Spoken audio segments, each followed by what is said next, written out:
Dugaan ijazah palsu Joko Widodo digelar tertutup di Pengadilan Negeri Kota Solo. Sidang dihadiri pihak penggugat dan tergugat yang diwakili kuasa hukum Joko Widodo YB Irfan. Hakim mediator ditunjuk berdasarkan kesepakatan para pihak sesuai undang-undang yang berlaku. Jokowi sendiri tidak hadir dalam sidang karena melapor ke Polda Metro Jaya terkait tuduhan ijazah palsu. Sidang mediasi akan dipimpin oleh Hakim Mediator Profesor Adi Sulistiono. Ia diminta pihak penggugat Muhammad Taufik untuk menjadi mediator dalam sidang pertama. Kemudian permintaan ini disetujui para penggugat.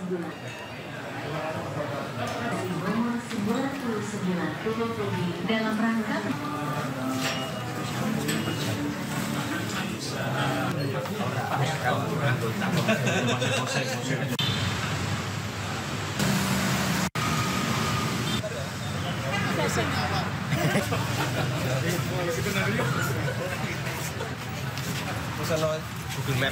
ini berarti orang yang kalian syutingnya suka olahraga 80.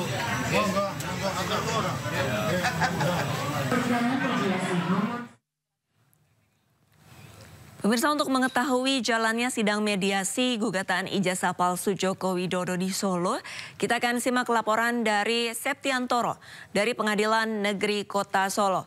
Selamat siang Septi. Septi, bagaimana perkembangan jalannya sidang mediasi di sana? Ya Arlista, hari ini di Pengadilan Solo baru saja telah selesai digelar mediasi perkara diduga ijazah palsu, ijazah SMA Pak Jokowi yang diperkarakan palsu di Pengadilan Negeri Solo. Kemudian hadir tadi para penggugat Muhammad Taufik, kemudian yang tergugat Pak Jokowi yang diwakili oleh kuasa hukumnya, kemudian dari pihak SMA 6, kemudian juga dari KPU Kota Solo. Baru saja telah selesai mediasi yang digelar secara tertutup di ruang mediasi Pengadilan Kota Solo. Hari ini dalam mediasi ditunjuk sebagai hakim mediator, yaitu adalah Prof. Adi Sulistiono sebagai hakim mediator. Sementara Pak Jokowi hari ini tidak berada di sini seperti yang dituntutkan oleh penuntut. Namun Pak Jokowi hari ini sedang di Polda Metro Jaya untuk menuntut siapa-siapa saja yang menyangkakan ijazah dirinya palsu. Septiantoro, untuk mediasi tadi dimulai pada pukul berapa? Ya, tadi mediasi sekitar pukul 10 sudah dimulai, semuanya hadir kecuali Bapak Jokowi yang diwakili oleh kuasa hukumnya YB Irfan. Bisa Anda perlihatkan untuk suasana sidang mediasi di sana, Septi? Ya, baru saja setelah selesai ini tampak di belakang saya, mereka sedang melakukan konferensi pers kepada awak media hasil dari sidang mediasi. Baik, bisakah Anda mengubah kamera ponsel Anda menjadi kamera belakang dan menunjukkan kondisi di sana saat ini seperti apa, dan mungkin bisa mendekat, Septi? Karena penonton iNews ingin mengetahui kondisi di PN Solo saat ini seperti apa. Ya, ini sedang berlangsung konferensi pers yang dilakukan oleh kuasa hukum penggugat.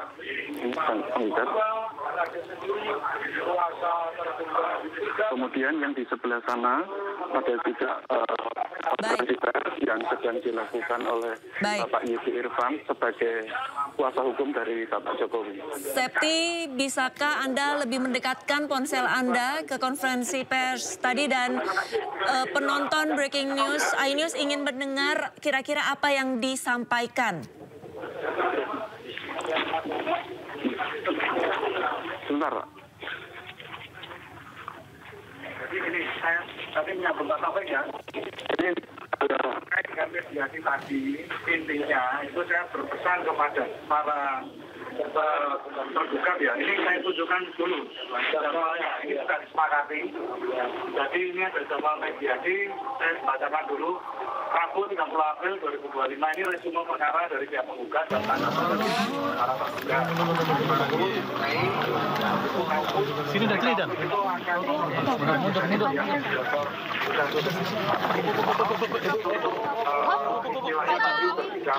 Tadi Pak kedatangan dari TPUA baik-baik dan konstruktif untuk mencapai perdamaian. Terus Rabu 14 Mei itu adalah kesepakatan para pihak.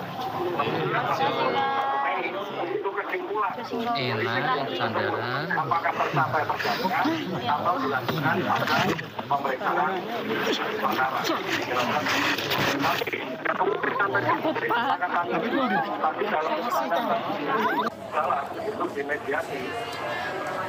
Yang saya tegaskan bahwa para tergugat ini yang saya garis bawahi adalah tolong diingat bahwa ini adalah presidennya Pak Prabowo, bukan lagi presidennya Jokowi.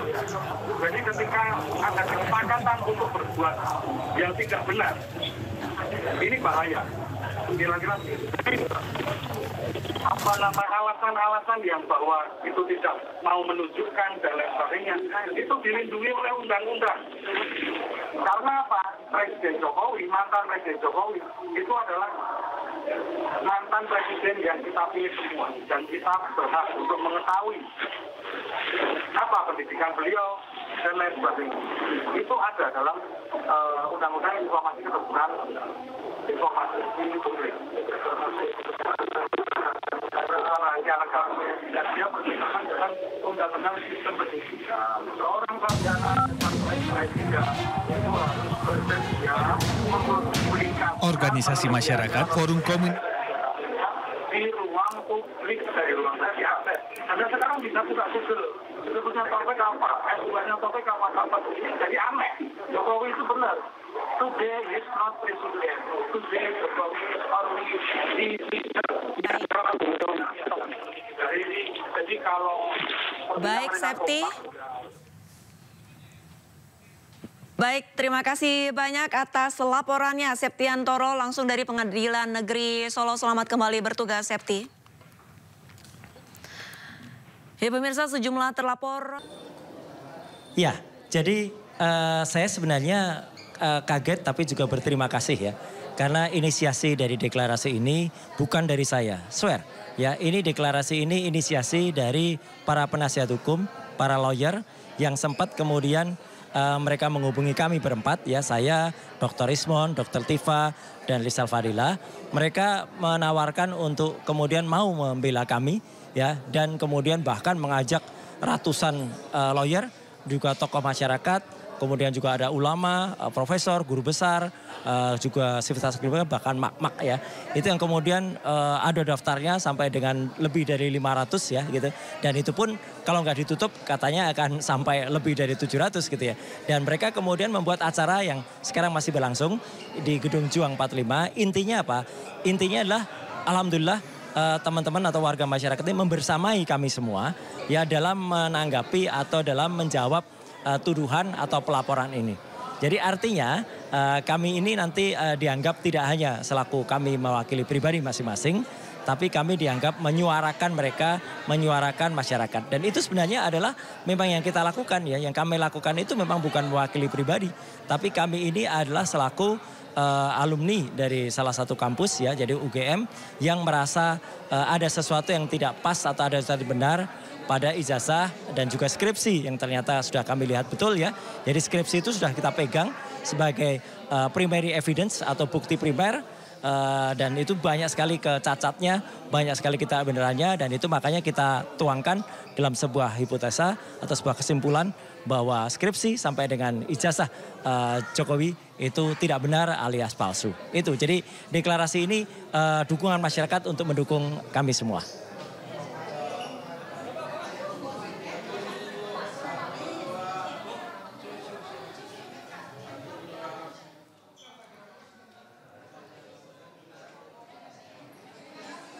Ya, jadi sebenarnya sudah cukup lama ya. Jadi ketika tahun 2013 sebenarnya, ketika diingat, waktu itu Jokowi sempat berkelakar. Ketika ditanya waktu itu oleh beberapa tokoh nasional, ya, termasuk juga Pak Mahfud ya soal IPK atau IP kumulatif ya. Waktu itu Pak Mahfud bilang IPK-nya 3,8. Nah Jokowi bilang saya di bawah 2. Nah pada saat itu mulai muncul pertanyaan-pertanyaan di masyarakat gitu loh. Kok bisa ya orang di bawah 2 kok lulus gitu. Apalagi disebut-sebut itu kan dari Universitas Gadjah Mada gitu ya. Kan kayaknya nggak mungkin gitu kalau IPK di bawah 2 itu kemudian bisa lulus. Bahkan katanya masuknya tahun 80, keluarnya tahun 85. Seiring berlanjut dengan itu muncullah mulai bukti-bukti atau data-data yang mulai tersebar di jagat ya gitu atau baik di jagat sosial maupun di media-media yang ada. Dan puncaknya adalah ketika pada tahun 2022 ketika mulai ada pertanyaan-pertanyaan menggunjing, Dekan Fakultas Kehutanan UGM Sigit Sunarta waktu itu menunjukkan fotokopi ijazah yang konon itu disebut milik Jokowi dan juga skripsi asli yang ada di perpustakaan UGM ya, perpustakaan kehutanan. Nah dari situ muncullah analisis-analisis baik saya maupun Dr. Rismond ya setelah melihat bukti yang dikeluarkan oleh Sigit Sunarta yang punya otoritas dari Universitas Gadjah Mada. Bahkan Dr. Rismond itu kemudian datang langsung ke UGM ya pada awal tahun ini ya untuk kemudian melihat skripsinya. Nah, disitulah dia muncul dengan analisis soal font yang tidak pas pada waktunya, kemudian ada kata-kata yang tidak benar, tanda tangan dan lain sebagainya. Disitulah saya mulai menganalisis dan kemudian melakukan penelaahan terhadap bukti-bukti itu. Sampailah kami pada tanggal 15 April kemarin ketika kami bertiga, saya, Dr. Rismond dan juga Dr. Tifa itu diterima oleh UGM dan kemudian ditunjukkan bukti berupa skripsi. Dari situlah kita pegang skripsi itu sebagai bukti primer dan disitulah kami menemukan banyak-banyak kejanggalan atau bahkan kepalsuan yang ada. Anunya sederhana saja, kalau skripsinya seperti itu, kalau kemudian bukti fisik skripsi primary evidence itu hanya seperti itu, jelas tidak lulus gitu loh. Kalau seperti karena banyak sekali kesalahan yang sangat fatal gitu. Termasuk nama penguji, tidak ada lembar pengesahan yang ditandatangani lengkap, tidak ada lembar pengujian yang ada nama-nama dosen penguji dan lain sebagainya. Jadi ini sederhana saja. Kalau memang skripsinya tidak benar ya pasti ijazahnya tidak benar.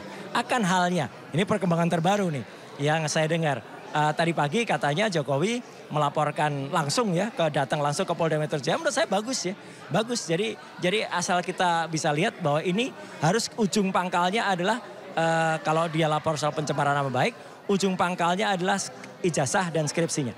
Jadi jangan lari dari situ, jangan nanti dibelokkan ke hal yang lain ya. Karena yang kita persoalkan adalah ijazah dan skripsinya.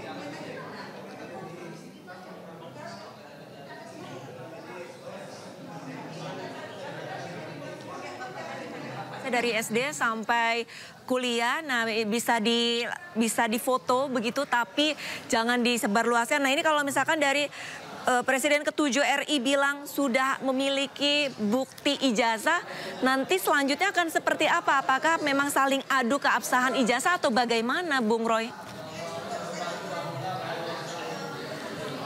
Ya, kalau memang dia memiliki buktinya, kenapa kemudian tidak ditunjukkan secara terbuka dan boleh dianalisis?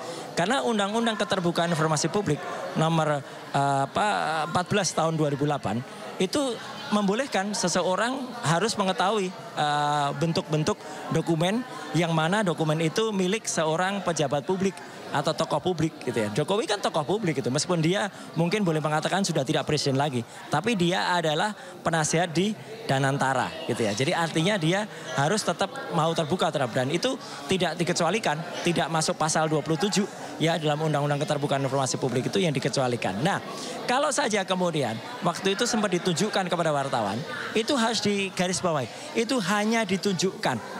Dan wartawan tidak boleh bawa kamera, tidak boleh bawa perekam. Berarti apa? Malah ingin menggunakan wartawan untuk diadu domba dengan masyarakat. Jadi wartawan sudah lihat kok gitu. Kan ironis, wartawan sudah boleh lihat, tapi kemudian tim TPUA yang datang resmi ke sana malah tidak diperbolehkan lihat. Katanya hanya mau diperlihatkan di persidangan atau di pengadilan. Ini kan aneh gitu. Jadi artinya selama ijazah itu tidak kemudian nanti ditunjukkan dan kemudian itu diperiksa oleh tim independen ya, oleh ahli-ahli digital forensik, menurut saya kami masih tetap pada kesimpulan bahwa ijazahnya bermasalah atau ijazahnya palsu, apalagi kalau melihat bentuk skripsinya yang seperti itu, yang acak adut ya, skripsinya sangat-sangat tidak beraturan, skripsinya sangat-sangat tidak mencerminkan kualitas skripsi dari Universitas Gadjah Mada. Tempat saya, Dr. Ismon, Dr. Tifa itu belajar S1 dan S2 asli semuanya ada di UGM. Baik, berarti dengan kata lain Anda menyanggupi untuk saling adu bukti nanti pada saat persidangan begitu ya. Tanggapannya terakhir Bung Roy, berarti kan Anda ini sudah mendapatkan 2 laporan atas tuduhan begitu, kegaduhan dan juga pencemaran nama baik. Seperti apa tanggapannya Bung Roy? Ya, itu baru kita dengar ya. Nanti kita lihat pasal apa ya. Kalau kemarin yang diadukan kan pasal 160. Di mana itu adalah kita dianggap menghasut gitu ya. Nah kalau menghasut ini lucu sekali ya. Karena pasal itu juga sebenarnya sudah tidak berlaku lagi untuk dia gitu. Karena dia bukan lagi pejabat negara sekarang. Atau kita tidak melawan pemerintah gitu. Tapi kalau pencemaran nama baik boleh-boleh saja dipakai itu. Tapi kan ancaman hukumannya juga tidak setinggi dari penghasutan gitu ya. Jadi artinya tidak ada alasan hak untuk menahan kami gitu. Ini kan kami ini kan sebenarnya akan ditahan gitu ya. Akan ditahan atau akan ada upaya rekayasa untuk ditahan. Karena apa? Karena gugatan ijazah palsunya sedang berjalan. Jadi gugatan ijazah palsu ini harus berjalan. Ada pemalsuan dokumen yang sebenarnya terjadi pada ijazah yang diklaim itu milik dia.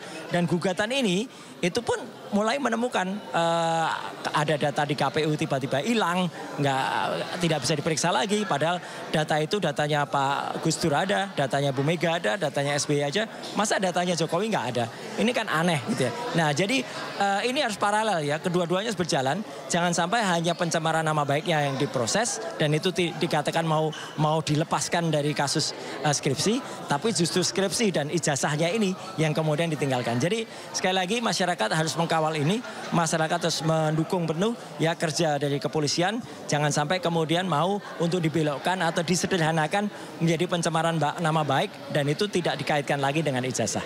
Baik, terima kasih banyak atas waktunya mantan Menpora Bung Roy Suryo. Sama-sama kita akan kawal kemanakah kasus ini akan bermuara. Dan selamat beraktivitas kembali Bung Roy.